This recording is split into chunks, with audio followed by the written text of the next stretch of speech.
kista ganglion itu apa? Kista ganglion itu merupakan suatu benjolan yang muncul daerah persendian di pergelangan tangan terutama ya, dekat urat saraf. Masalah yang ditimbulkan bagi penderitanya apa, Dok? Kalau kistanya itu besar ukurannya ya, dia bisa menekan persarafan. Tentunya akan ada rasa nyeri. Halo Sobat Pandawa, balik lagi dengan saya Aditya Nanda di podcast Tanya Dok.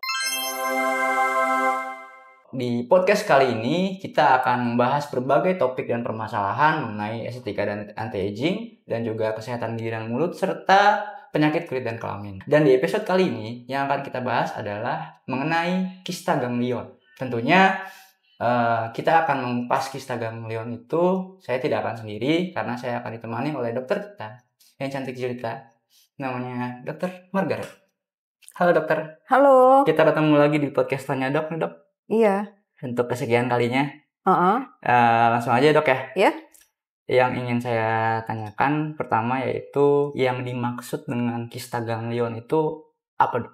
Ya, jadi kista ganglion itu merupakan suatu benjolan yang muncul di daerah persendian di pergelangan tangan terutama ya, dan di dekat tendon, dekat urat saraf, gitu. Terus kalau misalnya seseorang terkena kista ganglion, karena ini kan bukan kondisi yang berbahaya juga dok ya,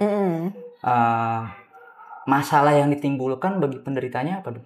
Yang terutama sih pertama kalau kistanya itu besar ukurannya ya, dia bisa menekan persarafan di daerah pergelangan tangan terutama dia munculnya. Jadi kalau dia menekan persarafan tentunya akan ada rasa nyeri. Nyeri itu mengganggu terutama saat pasien menggerakkan pergelangan tangannya seperti itu. Itu kan berarti ada tanda-tanda tertentu ya dok ya. Kalau misalnya seseorang itu kemudian ini kista ganglion nih, gejalanya itu awalnya seperti apa, Dok? Gejala awalnya, jadi muncul benjolan. Benjolannya itu khas di daerah pergelangan tangan atau persendian ya. Bisa di jari juga. Jadi dia itu dekat dengan saraf. Terus benjolannya berbatas tegas, bisa berisi cairan atau cairan yang kental. Kemudian kalau dipencet itu agak, jadi dia tuh seperti melekat gitu ya, tapi dia sifatnya jinak. Ya. Terus ada kemungkinan tidak dok bahwa kista ganglion itu muncul bisa di area lain selain hanya di pergelangan tangan? Bisa di persendian di daerah kaki juga, di lutut juga gitu. Bisa sembuh nggak dok kalau kista ganglion itu atau dibiarkan begitu saja? Jadi karena dia udah berbentuk kista, jadi kista itu kan cairan yang terperangkap di dalam sebuah saluran ya. Jadi sebaiknya itu diangkat, bisa diinsisi, dikeluarkan cairannya, insisi and drainage gitu, atau diangkat utuh kistanya secara in toto. Jadi supaya di kemudian hari tidak terulang lagi, tidak muncul kista lagi seperti itu. Berarti kesimpulannya tuh untuk mengurangi atau mengangkat kista ganglion itu harus diinsisi atau ada prosedur lain, Dok? Secara medis gitu. Secara medis sih di operasi kecil ya, di insisi. Itu sebetulnya faktornya apa, Dok, yang bisa menyebabkan seseorang itu terkena kista ganglion? Apakah turunan atau mungkin makanan atau seperti apa?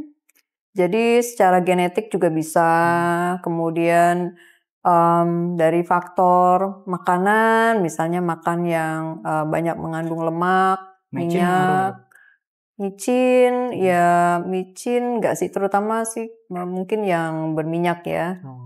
Tuh. Terus kalau misalnya ada cedera di daerah kulit yang mengakibatkan pori-pori kulit jadi tersumbat, itu juga bisa. Nah, itu nih Sobat Pandawa. Jadi sebetulnya kista itu ada beberapa faktor juga dok ya. Dan penyebabnya juga, gejala juga tadi sudah dijelaskan. Tapi yang satu lagi nih dok, sebelum kita menutup podcast kali ini, dokter ada tips nggak atau anjuran atau saran kepada Sobat Pandawa di luar sana yang mungkin, dok aku udah kayaknya tadi yang dokter sebutkan itu termasuk gejala deh. Itu gimana nih dok biar menanganinya gitu? Ya, jadi kalau misalnya kalian ada menemukan benjolan mulai dari kecil atau yang sudah membesar, terutama di daerah persendian pergelangan tangan atau di lutut atau di kaki. Jadi benjolan itu sebaiknya segera dikonsultasikan ke dokter ya. Bisa di klinik utama Pandawa, karena kalau dibiarkan benjolan itu bisa membesar dan bisa mengganggu pergerakan, terutama di daerah persendian, karena akan menimbulkan rasa nyeri dan itu mengganggu. Jadi sebaiknya benjolan itu segera diobati seperti itu. Nah, jadi intinya jangan dibiarkan terlalu lama kalau sudah menemukan gejala dan tanda-tanda mengenai kista ganglion. Mungkin cukup, Dok? Ya, saya pikir cukup sekian. Ya, karena sudah dicukupkan juga oleh dokter mengenai kista ganglion ini. Jangan khawatir, masih banyak episode lainnya di podcast Tanya Dok. Jangan khawatir, kita akan jumpa lagi di episode selanjutnya. Saya Aditya Ananda. Dan saya Dr. Margaret. Jangan lupa subscribe, like, dan comment share supaya podcast Tanya Dok semakin oke lagi. See you to the next episode. See you in the next episode. Bye-bye.